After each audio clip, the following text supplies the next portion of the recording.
this is the place to do it.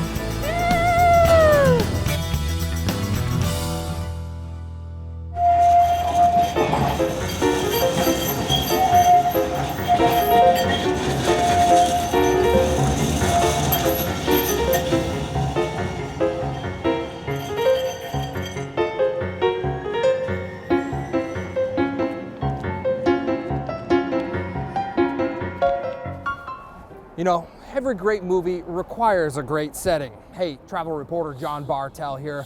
You're watching Bartell's Backroads. The West Coast is full of famous film locations, and I visited many of them on the Backroads. Over the next half hour, I'm going to show you some of my favorites.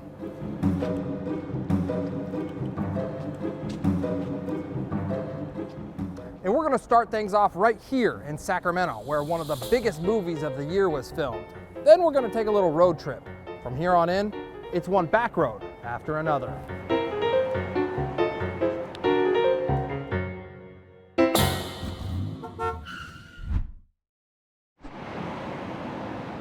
Sacramento may be California's capital city, but in the Paul Thomas Anderson film, One Battle After Another, most people wouldn't even recognize it. There's so many places that you wouldn't guess were in Sacramento. They focused on places that really could be anywhere and kind of illustrate just that fact that Sacramento can be portrayed as any town USA. Local Sacramentan Tyler Siemens is one of the more experienced location scouts for the Sacramento region. He's worked on notable films like Academy Award-winning Lady Bird, the independent film Sacramento, and most recently, One Battle After Another. Why did Paul Thomas Anderson choose so many scenes here in Sacramento?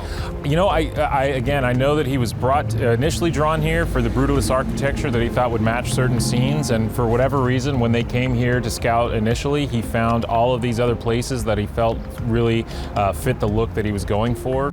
Tyler says the film was shot in more than a dozen locations across Sacramento, and he was nice enough to show us the most notable ones, starting off with the courthouse. This building specifically is one of the things that brought Paul Thomas Anderson to this area. This is a brutalist architectural style where you see the exposed concrete, very raw and grandiose looking. Director Paul Thomas Anderson wanted a gritty look for his film, which follows Bob Ferguson, a former radical in hiding, played by Leonardo DiCaprio. Bob is trying to protect his daughter, Willa, from his nemesis, Colonel Lockjaw, played by Sean Penn.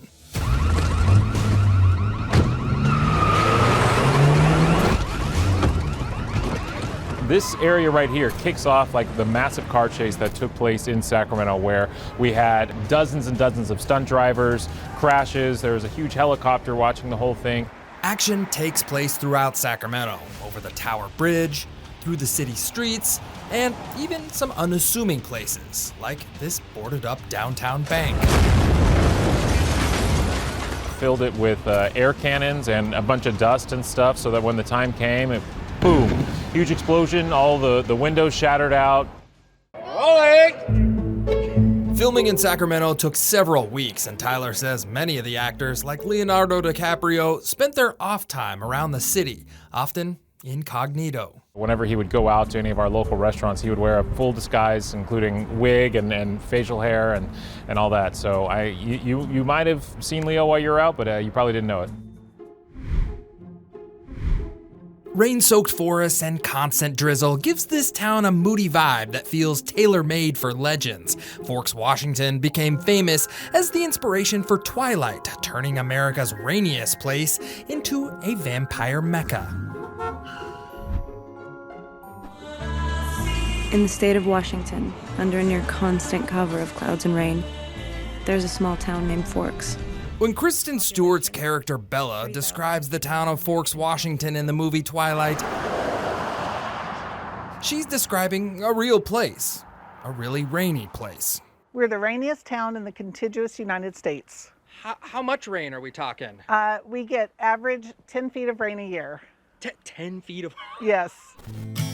Constant cloud cover is ideal for vampires, and that's exactly why author Stephanie Meyer made Forks, Washington the home of her Twilight book series. That's also why Chamber of Commerce director Lissy Andros moved here as well. I moved here because of the books and the saga, and I moved here from Texas in 2009. Besides being the rainiest town in America, it was also the logging capital of the world, at least until the spotted owl and environmental regulations crushed the industry. A lot of people moved out of the area because they lost their jobs, the mills closed.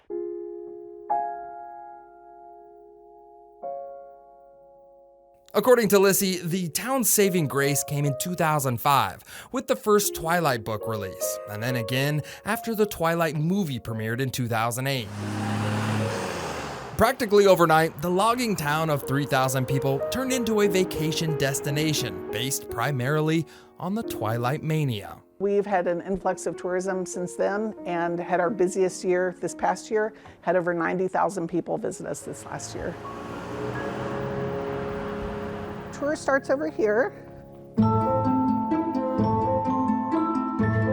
To give people what they wanted, Lissy helped create Forever Twilight, the world's largest public collection of authentic Twilight movie props, chronicling the action-packed love story between a teenager and a vampire. This is our premiere collection here, our premiere piece. This is the costume that Kristen Stewart wears as Bella when Bella finds out Edward is a vampire. They're standing in the forest, and she says, How long have you been 17? A while. So we're here, and it takes you to the... Lissy and her team also made a map of about a dozen different Twilight-inspired locations around town, like the Cullen House, where Bella meets Edward's family. I think that went well. And hundreds of thousands of people have driven by this house, taken pictures, and been able to kind of feel the story when they drive by the house. Getting a feel for the Twilight story is about all you can do in Forks, because, truth be told, Kristen Stewart and her Hollywood vampires were never actually here. How long was the filming in here? What did it take? They didn't film anything here. Nothing. Nothing was filmed here. That's right. The setting and location in the book may have been based in Forks, Washington, but Lissy says a lot of the movie was shot in Oregon and California. Forks is the setting of the story, and Stephanie Meyer says on her website that there could not have been a more perfect place for her story because it's just so mystical and magical here that if vampires walked the earth, they could be walking here in Forks. Moody forest, misty falls, and a whole lot of mystery set the scene for one of TV's strangest classics. Snoqualmie is where Twin Peaks came to life, turning the quiet northwest town into a cult favorite dreamed up by David Lynch. About 30 miles east of Seattle, you'll find the neighboring mountain towns of Snoqualmie and North Bend, Washington. They're known for big scenery, like the 268-foot-tall Snoqualmie Falls, and the eye-catching Mount Si towering over the valley. 11:30 a.m., February 24th, entering the town of Twin Peaks. But if you're a fan of director David Lynch, you might recognize these two mountain towns from the hit TV show Twin Peaks. What is the show about? What's Twin Peaks about? Well, in a nutshell, it was kind of I'd say a surreal soap opera. The first 2 seasons, anyways. Something very, very strange in these old woods. The owl. Surreal soap opera is probably the simplest way to describe Twin Peaks. Hop on in, enjoy the ride. But if you want to know everything and a little bit more about the groundbreaking 1990 TV show, you should book a Twin Peaks tour with guide David Israel. Maybe once or twice a month, either myself or me and some friends from high school would just drive up here and drive around all day looking for filming locations. Since 2017, David has been showing fans around in character and taking them to film locations across Snoqualmie and North Bend. But that is the last remaining building from the old mill. That's the last remaining smokestack, and this right here was the Twin Peaks Sheriff Station. Twin Peaks aired on ABC from 1990 to 1991, then came back 25 years later on Showtime in 2017. Good Lord, Laura. It starts as a small-town murder mystery with one question: who killed Laura Palmer? And from there, it spirals into dream logic, dark humor, and supernatural dread. Oh, and the show is also about coffee and pie. The thing we sell the highest quantity of is for sure the cherry pie and coffee. Max Spears is co-owner of the Tweed Cafe, or the RR Cafe in the show, which is the backdrop for many scenes because of its pie and coffee. This is, excuse me, a damn fine cup of coffee. This must be where pies go when they die. How much cherry pie are you guys serving here? We're doing like 100 to 150 pies a week. A lot of that pie and coffee is going to a constant line of Twin Peaks fans that visit the area. Cinematography is great, the story is great, and there's moments where it's absolutely terrifying. And it just is such a great show. We usually watch it, we rewatch the series every couple of years just for fun. There's a lot of stops along the way. The Roadhouse, Ed and Nadine's house, even the iconic Trestle Bridge. But to hit them all, you'll have to take a tour of your own.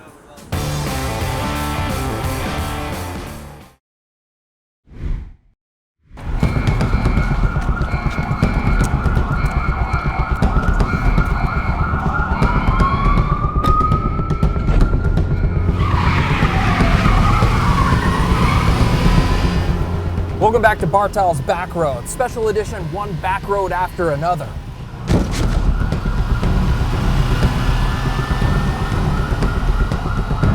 Up next, we head to the coastal town of Astoria, Oregon. It's the film site of the classic adventure story, The Goonies.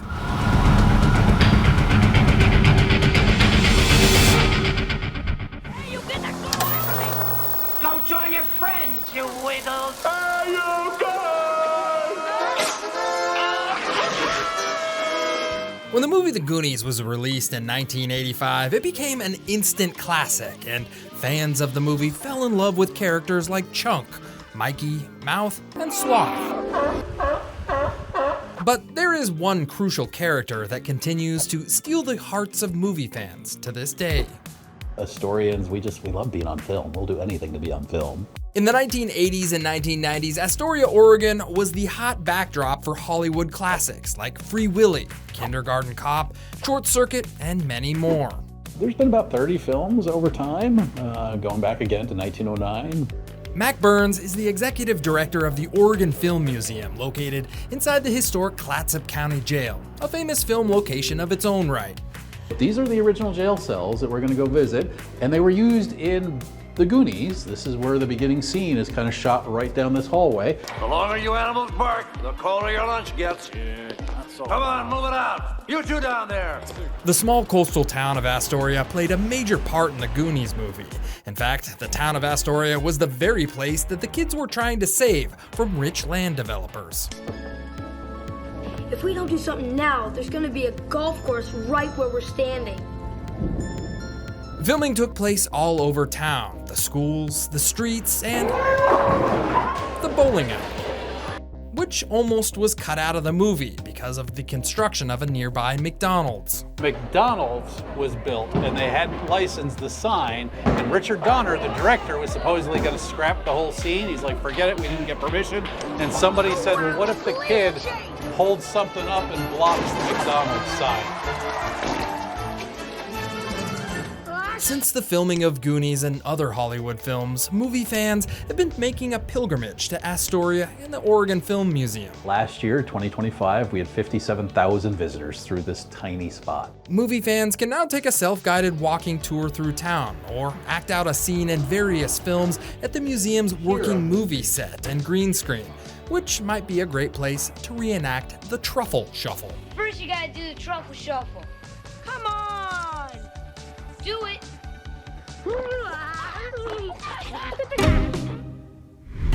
The long hallways here echo with powerful stories both from real life and Hollywood history. The Oregon State Hospital's Mental Health Museum in Salem is where One Flew Over the Cuckoo's Nest was filmed, blending Jack Nicholson movie lore with an honest look at an evolution of mental health care. Jesus, I mean, you guys do nothing but complain about how you can't stand it in this place here, and then you haven't got the guts just to walk out? I mean, what do you think you are, for Christ's sake, crazy or something? When filmmakers of the Academy Award-winning movie One Flew Over the Cuckoo's Nest began filming, they chose not to make the movie on a Hollywood set, but inside a real mental health hospital. Staff and patients worked on the film. Medication time. Medication time. For 3 months in 1975, Jack Nicholson, Christopher Lloyd, Danny DeVito, and many others acted inside the psychiatric ward of the Oregon State Hospital in Salem. So this is a lobotomy table. Remind me, what is a lobotomy again? So a lobotomy is when they essentially cut your brain in half. They cut the connections between the two halves of the brain. Christina Ballard is the director of the Mental Health Museum, located inside the 1883 hospital, which houses historic medical artifacts and props from the One Flew Over the Cuckoo's Nest movie. This is what Chief Bromden picked up and threw out the window when he escaped in the film.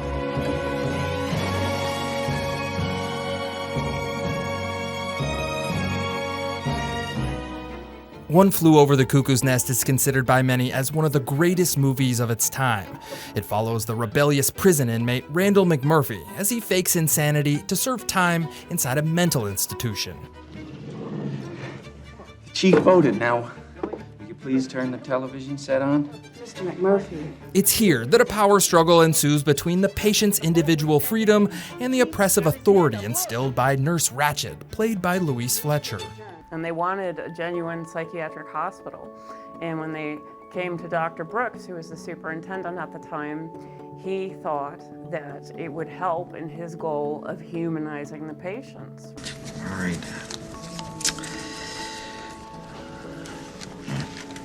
So we go. Dr. Dean Brooks was a pioneering leader of Oregon's public mental health system who championed humane and compassionate care, even though the hospital was overcrowded at the time. He thought that this would help people see that people with mental health issues are not animals. No! I won't go! I don't want to go! I won't go! The movie does highlight past mistreatment of the mentally ill, but Christina says the film also sometimes exaggerates, like the scene when Jack Nicholson gets electric shock therapy. Here we go. The way that it's shown in the film and the way it's been portrayed in other media is not actually what happened. But it's a very effective treatment, and it works for up 60 to 70% of people who undergo it.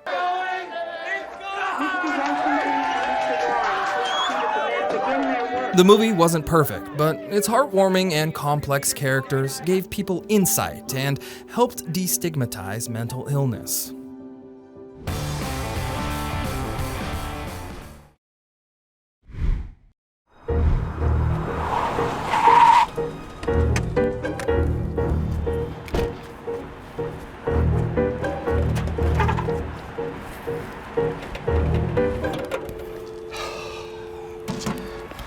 Rise and shine. Bat and eyelash. Good morning. There are no hands on the clock. Why? Because they're not needed. What time is it? Man, come on, man. I cannot remember that part of the secret password. What time is it? Look, this is John Bartell. I just need to know the location of the next Backroads. Fine. It's Baker City, Oregon, where the Clint Eastwood directed Western musical comedy Paint Your Wagon was filmed. Got it. I'll head there right now.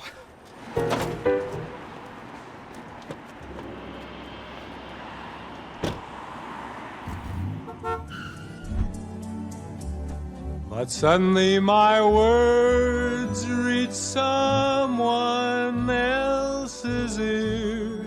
You may not know this, but Clint Eastwood was in a musical, and he sang multiple songs. Then I got gold fever. This is Paint Your Wagon, a 1969 musical Western comedy with a star-studded cast and a big budget.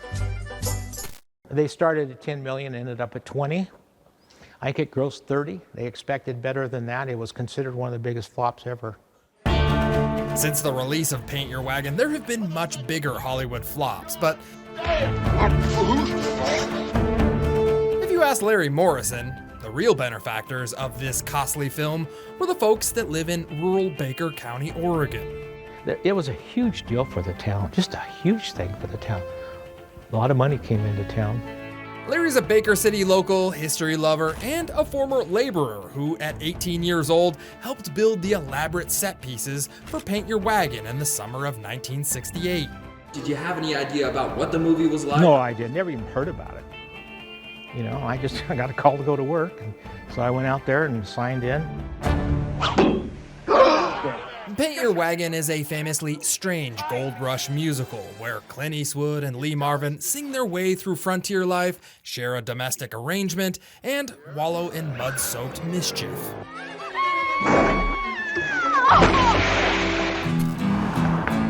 This movie left such an impression on Baker County that a corner of the Baker Heritage Museum is dedicated to the film and some of its expensive set pieces. There weren't computers where you could, you know, take an AI and take a town, so they actually made a model of it.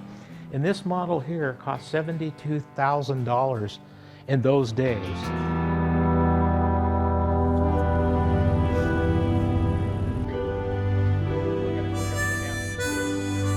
There were many reasons the film went over budget, but one major factor was the location. You used to drive up here in the bus every day? Every day in the bus. In the script, Paint Your Wagon was set in California, but the filmmakers decided to make the movie in Oregon, in the middle of Wallowa-Whitman National Forest, which required hauling hundreds of cast and crew members down a bumpy, steep forest road, 45 miles from the comforts of Baker City. But I mean, this is gorgeous. This is just, I can see why they wanted to film here. How could they say no when they saw that? Yeah. Yeah.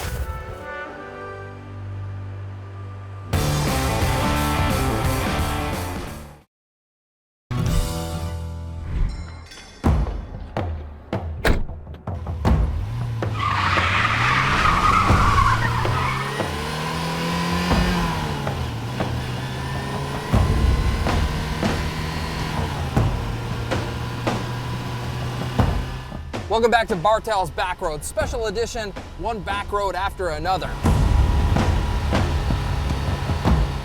Our last stop here isn't exactly a famous film location, but it is a movie icon to say the least. Bend, Oregon is home to the last and only Blockbuster Video. It's a place where Friday night movies didn't go extinct.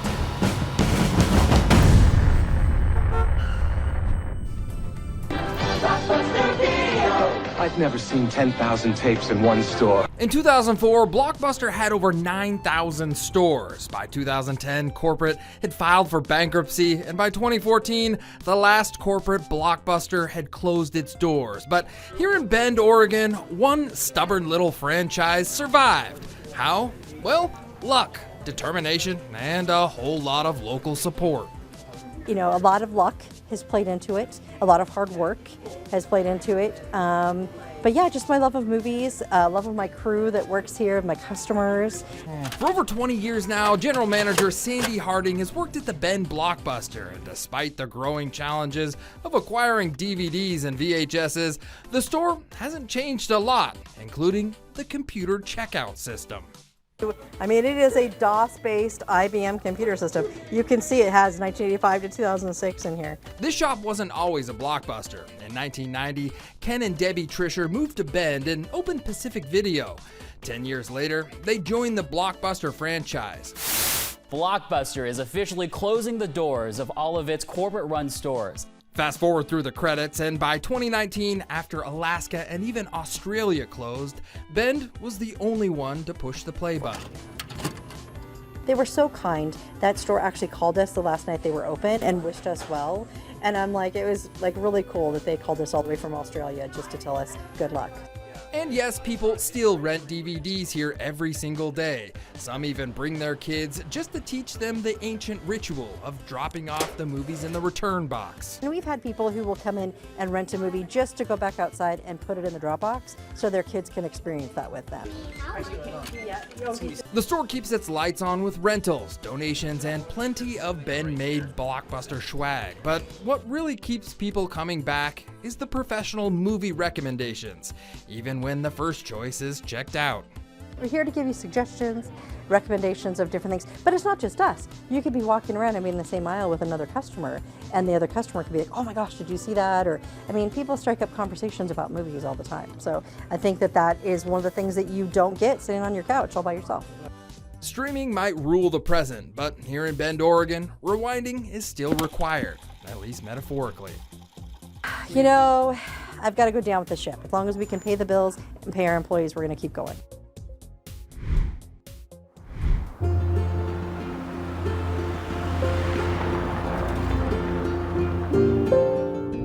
Well, thanks for watching Bartell's Backroads Special Edition, one backroad after another. I'm John Bartell. Hope to see you on the Backroads.